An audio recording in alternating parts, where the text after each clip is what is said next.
ಪ್ರಧಾನಿ ನರೇಂದ್ರ ಮೋದಿ, ಅಂದಿನ ಪ್ರಧಾನಿ ಇಂದಿರಾ ಗಾಂಧಿ ಯಾರು ಗ್ರೇಟ್ ಅಂತ ತಕ್ಕಡಿಗೆ ಹಾಕಿ ತಗೋದು ಕುತ್ಕೊಂಡಿಲ್ಲ ಅಂದ್ರೂ ಕೂಡ ಒಂದಷ್ಟು ವಿಮರ್ಶೆಗಳಾಗಬೇಕಾಗತ್ತೆ, ಒಂದಷ್ಟು ಚರ್ಚೆಗಳಾಗಬೇಕಾಗತ್ತೆ. ಅವ್ರು ತೆಗೆದುಕೊಂಡ ನಿರ್ಧಾರ, ಇವ್ರು ತೆಗೆದುಕೊಂಡ ನಿರ್ಧಾರ, ಸಾಮ್ಯತೆಗಳಿಗೆ ಏನಿದೆ, ಯಾಕೆ ಹೋಲಿಕೆ ಬರ್ತಾ ಇದೆ ಅಂತ ಕಾಂಗ್ರೆಸ್ ವಕ್ತಾರರಾದಂಥ ನಟರಾಜ್ ಗೌಡ್ರು ಇದ್ದಾರೆ. ನಮಸ್ಕಾರ ನಟರಾಜ್ ಗೌಡ್ರೆ. ನಮಸ್ತೆ. ಮೋದಿನ, ಇಂದಿರಾ ಗಾಂಧಿನ, ಯಾರು ಹಿಟ್ಲರ್ ಯಾರು ಹೀರೋ ಅಂದ್ರೆ ಏನ್ ಹೇಳ್ತೀರಿ? ಇಲ್ಲ, ಈ ಹೋಲಿಕೆ ತಪ್ಪು. ಯಾಕಂದ್ರೆ ಇಂದಿರಾ ಗಾಂಧಿ ಅವ್ರಿಗೂ ಕೂಡ ಐತಿಹಾಸಿಕವಾದಂಥ ಒಂದು ಅವಕಾಶ ಸಿಕ್ಕಿತ್ತು. ಅವ್ರ ಅವಕಾಶ ಸಿಕ್ಕಿದಾಗ ಏನು ಮಾಡಿದ್ರು ಅಂದರೆ 20 ಅಂಶಗಳ ಕಾರ್ಯಕ್ರಮದ ಮುಖಾಂತರ, ಯಾಕಂದರೆ ಆ ಟೈಮಲ್ಲಿ ಈ ಈ ನ್ಯಾಯ ಬೆಲೆ ಅಂಗಡಿಗಳು ಕಡಿಮೆ ಇರ್ತಿದ್ದೋ, ಅನ್ಯಾಯ ಬೆಲೆ ಅಂಗಡಿಗಳು ಜಾಸ್ತಿ ಇರ್ತಿದ್ದೋ. ಈ ಬಹಳ ವ್ಯಾಪಾರಿಗಳಿದ್ರಲ್ಲ, ದವಸ ಧಾನ್ಯ ಶೇಖರಣೆ ಕಾಂಗ್ರೆಸ್ ಟೈಮಲ್ಲಿ ನಾನು ಹೇಳ್ತಾ ಇದ್ದೀನಿ, ಇದು 1970s ಅಲ್ಲಿ. ಅದು ಕಾಂಗ್ರೆಸ್ ಟೈಮ್ BJP ಟೈಮ್ ಅಂತಲ್ಲ. ಯಾಕಂದರೆ ಸಾವಿರಾರು ವರ್ಷಗಳಿಂದ ಬಂದಂತಹ ಒಂದು ಈ ಅಸಮಾನತೆ ಇದೆಯಲ್ಲ ಈ ದೇಶದಲ್ಲಿ, ಅದು ತಾಂಡವಾಡ್ತಾ ಇತ್ತು. ಆ ಸಮಯದಲ್ಲಿ ಈ ಪಡಿತರ ನ್ಯಾಯಬೆಲೆ ಅಂಗಡಿಗಳನ್ನು ಹೆಚ್ಚಿಗೆ ಮಾಡಿ ಎಲ್ಲರಿಗೂ ನ್ಯಾಯಯುತವಾಗಿ ಆಹಾರ ಸಿಗಬೇಕು ಅಂತೇಳಿ, ಯಾಕಂದ್ರೆ ಇಲ್ಲಾಂದರೆ ಕಾಳಸಂತೆ ಜಾಸ್ತಿ ನಡೀತಾ ಇತ್ತು ಆ ಟೈಮಲ್ಲಿ. 20 ಅಂಶಗಳ ಕಾರ್ಯಕ್ರಮ ತೊಗೊಂಬಂಟ್ರು ಅವರು. ತೊಗೊಂಬಂದು ಬಡತನ ನಿರ್ಮೂಲನೆ ಯಾವ ರೀತಿ ಆಗುತ್ತೆ, ಅವ್ರಿಗೆ ಉಳುವವನೇ ಭೂಮಿ ಒಡೆಯ ಅಂತ ತಂದ್ರಲ್ಲ, ಭೂ ರೈತರಿಗೆ ಭೂಮಿ ಕೊಡಬೇಕು, ವಸತಿ ರೈತರಿಗೆ ವಸತಿ ಕೊಡಬೇಕು, ಆ ರೀತಿಯಾಗಿ. ಆಮೇಲೆ ಮೇಡಮ್, ಅದರಲ್ಲಿ ನಾವು ಒಬ್ರು ನಮ್ಮ ಇಡೀ ದಕ್ಷಿಣ ಕನ್ನಡ, ಅವಿಭಜಿತ ದಕ್ಷಿಣ ಕನ್ನಡದಲ್ಲಿ ಎಲ್ಲ ಹೋಟೆಲ್ ಉದ್ಯಮ ಎಲ್ಲ ಮಾಡ್ತಾ ಇದ್ದಾರೆ. ಕಾರಣ 600-700 ಎಕರೆ ಇರುವವರಿಗೆ ಇವರ ಹತ್ರ ಇವತ್ತು 1 ಎಕರೆ ಜಾಗ ಇಲ್ಲ. ಯಾಕೆ ಹೇಳಿ?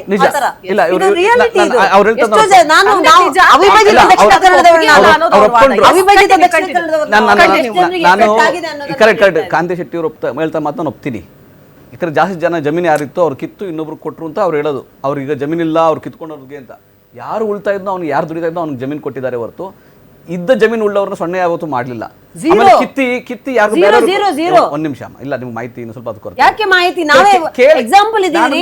ಮಾಹಿತಿ ಇಲ್ಲ ಹೇಳ್ಬೇಡಿ. ಈ ವಿಷಯ ಈ ವ್ಯೂವರ್ಸ್ ಇದನ್ನ ಒಪ್ಕೋತಾರೆ ಅನ್ಕೋತೀನಿ. ಅವಿಭಜಿತ ದಕ್ಷಿಣ ಕನ್ನಡ ಜಿಲ್ಲೆಗಳು ಆದ್ರಿಂದ ನಾನು ಹೇಳ್ತಾ ಇದ್ದೀನಿ, ಅಲ್ಲಿ ಏನೇನಾಗಿದೆ. ಯಾರು ಕೊಟ್ರು ಜಮೀನು ಕಿತ್ತಿ? ಜಮೀನು ಯಾರು ಕೊಟ್ರು? ಸರಿ, ಸುಮಾರು 600 ಎಕರೆ ಇದ್ದ ಜಮೀನ್ ಇದ್ದ, 60 ಎಕರೆ ಜಮೀನ್ ಇಲ್ಲ.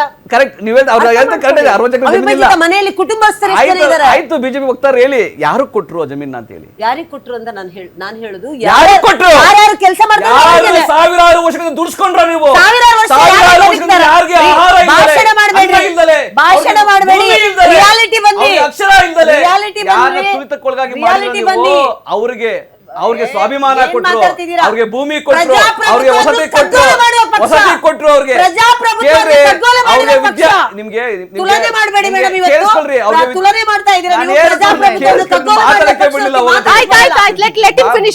ನಿಮಿಷ ಇರ್ರಿ. 4ನೇ ಮಾಧ್ಯಮವನ್ನು ಸ್ಕ್ರೀನ್ ಮಾಡಿಬಿಟ್ಟು ಮಾಧ್ಯಮಕ್ಕೆ ಹೋಗ್ಬೇಕಾಯ್ತು. ನೀವು ಮಾಧ್ಯಮ ಅಂತ ಬಂದಾಗ ಹೌದು, ಇಂದಿರಾ ಗಾಂಧಿ ಅವರು ತುರ್ತು ಪರಿಸ್ಥಿತಿಯಲ್ಲಿ ಮಾಧ್ಯಮದ ಮೇಲೆ ನಿಷೇಧವನ್ನ ಹೇರಿದ್ದನ್ನು ನಾನು ಒಪ್ಕೊಳ್ತೀನಿ. ಅದರ ಜೊತೆಗೆ ಇವತ್ತು ನಿಮ್ಮ ಪ್ರಧಾನಿ ಅಥವಾ ನಮ್ಮೆಲ್ಲರ ಪ್ರೀತಿಯ ಪ್ರಧಾನಮಂತ್ರಿಯವರು ಎಷ್ಟು ಕಡೆ ಬಂದು ಮೀಡಿಯಾ ಮುಂದೆ ಮಾತಾಡ್ತಾರೆ, ಎಷ್ಟು ಪತ್ರಕರ್ತರಿಗೆ ಉತ್ತರ ಕೊಡ್ತಾರೆ. ನಾನು ಹೇಳಿದೆ ಅವತ್ತು ಶಿಕ್ಷಣ ವ್ಯವಸ್ಥೆ ಇರಲಿಲ್ಲ ದೇಶದಲ್ಲಿ. 5 ಲಕ್ಷ ಹಳ್ಳಿಗಳಿದ್ದು, 5 ಲಕ್ಷ ಹಳ್ಳಿಗಳಲ್ಲೂ ಕೂಡ ಚಿಕ್ಕ ಶಾಲೆ ಆಗ್ಲಿ ಅಥವಾ ಪ್ರಾಥಮಿಕ ಶಾಲೆ ಆಗ್ಲಿ ಶಾಲೆಗಳನ್ನು ತೆಗೆದ್ರು. ಅವತ್ತು ಆರೋಗ್ಯ ಇರಲಿಲ್ಲ. 5 ಲಕ್ಷ ಹಳ್ಳಿಗಳಲ್ಲೂ ಕೂಡ ಒಂದೊಂದು ಹೋಬಳಿ ಲೆವೆಲ್ಗೂ 10 ಹಳ್ಳಿಗಳು ಸೇರಿಸಿನ ಒಂದು ಪ್ರಾಥಮಿಕ ಆರೋಗ್ಯ ಕೇಂದ್ರ ತಗೊಂಡು ಬಂದ್ರು.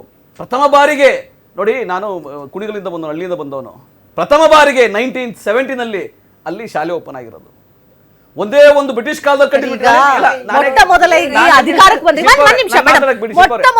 ಅಧಿಕಾರಕ್ಕೆ ಬಂದ್ರಿ, ಅದು ನಿಮ್ಮ ಕರ್ತವ್ಯಗಳು, ಅದೆಲ್ಲವನ್ನು ಕೂಡ ಮಾಡಬೇಕಾಗಿತ್ತು. ಆದ್ರೆ ಅದರ ನಂತರ ಆದಂತಹ ಅಭಿವೃದ್ಧಿ ಏನು?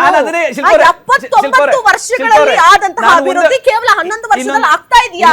ಈ ಬದಲಾವಣೆ ಹೆಂಗೆ ಹಾಗಾದ್ರೆ ಸಾಧ್ಯ ಆಗ್ತಿದೆ? ಒಂದು ನಿಮಿಷ ಅವಕಾಶ ಕೊಡಿ. ಬ್ಯಾಂಕ್ಗಳನ್ನ ರಾಷ್ಟ್ರೀಕರಣ ಮಾಡಿ ಎಲ್ಲಾ ಗ್ರಾಮಗಳಿಗೂ ಬ್ಯಾಂಕ್ ಹೋಗ್ಬೇಕು, ಎಲ್ಲರಿಗೂ ಆರ್ಥಿಕ ಸಬಲತೆ ಬರಬೇಕು ಅಂತೇಳಿ ಬ್ಯಾಂಕ್ಗಳು ರಾಷ್ಟ್ರೀಕರಣ ಮಾಡಿದ್ರು. ಪ್ರೋಕ್ರಾನ್ ಯಾವುದು ಒಂದ್ ನಿಮಿಷ ಇರ್ರಿ,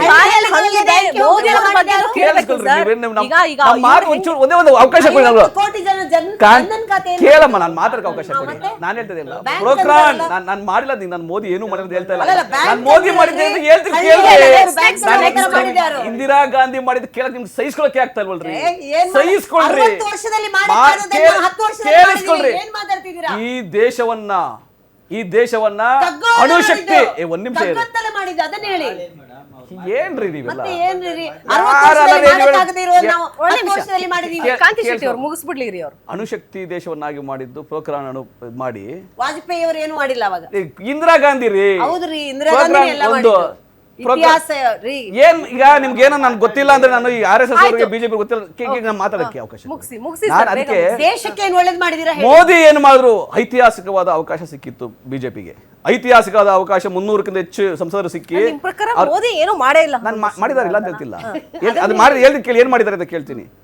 ಯಾವ್ಯಾವ ಸಾರ್ವಜನಿಕ ಸ್ವಾಯತ್ತ ಸಂಸ್ಥೆಗಳಿದ್ದೋ ಅವೆಲ್ಲ ಬಿಜೆಪಿ ಕಚೇರಿ ಮಾಡ್ಕೊಂಡ್ಬಿಟ್ರು.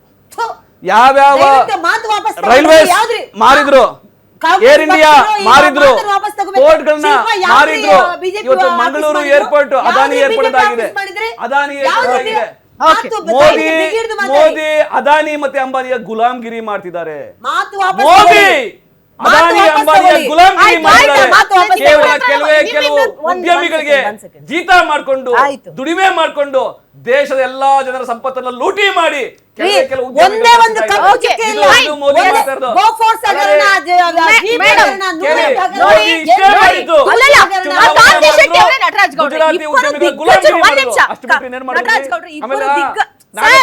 ನಾಗಪುರದ ಅಜೆಂಡಾ ಇಂಪ್ಲಿಮೆಂಟ್ ಮಾಡಿದ್ರು. ನಾಗಪುರದ ಅಜೆಂಡಾ ಇಂಪ್ಲಿಮೆಂಟ್ ಮಾಡಿದ್ರು. ಕೆಲಸ ಮಾಡಿದ್ರೆ ಅವ್ರು ಚರ್ಚೆ ಆಗಲ್ಲ. ಭ್ರಷ್ಟಾಚಾರಿಗಳ ರಕ್ಷಕ, ಭ್ರಷ್ಟಾಚಾರಿಗಳ ರಕ್ಷಕ, ಭ್ರಷ್ಟಾಚಾರಿಗಳ ಪೋಷಕ, ಭ್ರಷ್ಟಾಚಾರಿಗಳ ಹುಟ್ಟುಹಬ್ಬ ಇದೆ, ಸತ್ಯಾದ್ರೂ ಹೇಳಿ, ಹೇಳ್ಬೇಡಿ. ಹುಟ್ಟುಹಬ್ಬ ಇದ್ರೆ ಶುಭಾಶಯ ಕೋರೋಣ, ಶುಭಾಶಯ ಕೋರೋಣ. ಅಂತವ್ರ ಬಗ್ಗೆ ಜಪ ಮಾಡಿ, ನೀವು ಜಪ ಮಾಡಿ. ಒಂದ್ ನಿಮಿಷ ಸರ್, ನನಗೂ ವಾಯ್ಸ್ ರೈಸ್ ಮಾಡಕ್ ಬರುತ್ತೆ. ಒಂದ್ ನಿಮಿಷ sir, please let me speak. ಇಬ್ಬರು ದಿಗ್ಗಜ ನಾಯಕರ ಬಗ್ಗೆ ನಾವು ಮಾತಾಡ್ತಾ ಇದ್ದೀವಿ. ನೀವು ಈ ರೀತಿಯಾಗಿ ಮಾತಾಡಿದ್ರೆ ಯಾರಿಗೆ ಏನ್ ನಾವು ಮಾಹಿತಿ ಕೊಟ್ಟಂಗಾಗತ್ತೆ ಅಲ್ವಾ?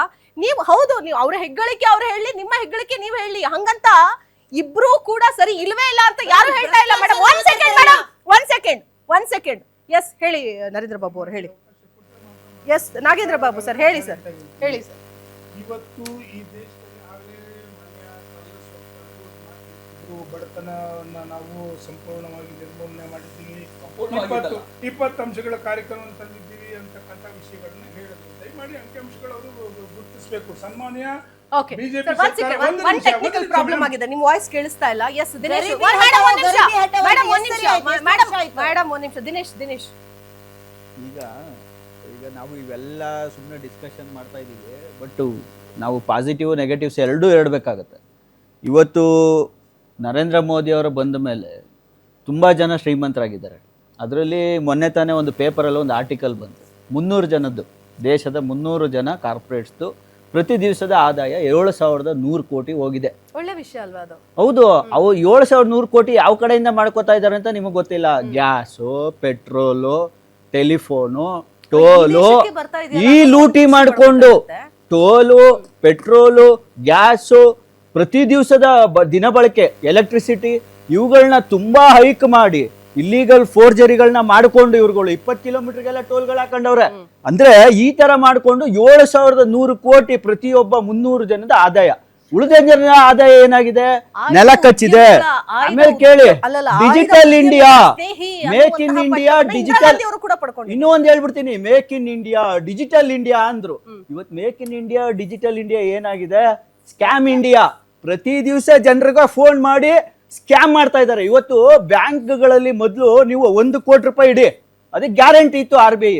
ಇವತ್ತು ನೀವು 1 ಕೋಟಿ ರೂಪಾಯಿ ಇಡಿ, ಯಾವನೋ ನಿಮ್ ದುಡ್ಡು ಯಾಕೆ ಮಾಡ್ಕೊಂಡ್ರೆ 5 ಲಕ್ಷಪ್ಪ ನಂಗೆ ಕೊಡೋದು ಅಂತಾರೆ. ಅಂದ್ರೆ ಬ್ಯಾಂಕ್ಗಳು ಕೂಡ ಇವತ್ತು ನಿಮ್ಗೆ ಗ್ಯಾರಂಟಿ ಕೊಡಲ್ಲ. ಆ ಪರಿಸ್ಥಿತಿಗೆ ಈ ದೇಶದ ವ್ಯವಸ್ಥೆ ಹೋಗಿದೆ. ಮತ್ತೆ ಇನ್ನೊಂದು ಹೇಳ್ಬಿಡ್ತೀನಿ ಮೇಡಮ್, ಡ್ರಗ್ಸ್ ಈ ದೇಶದ ಒಳಗಡೆ ಸಾವಿರಾರು ಟನ್ ಡ್ರಗ್ಸ್ಗಳು ಈ ಪೋರ್ಟ್ಗಳ ಮುಖಾಂತರ ಬರ್ತಾ ಇದೆ, ಗುಜರಾತ್ ಮುಖಾಂತರ ಬರ್ತಾ ಇದೆ, ಆಮೇಲೆ ಏರ್ಪೋರ್ಟ್ಗಳ ಮುಖಾಂತರ ಬರ್ತಾ ಇದೆ. ಇಲ್ಲೆಲ್ಲ ಏನಾಗಿದೆ? ಆಂತರಿಕ ಭದ್ರತೆ ಸತ್ತೋಗಿದೆ.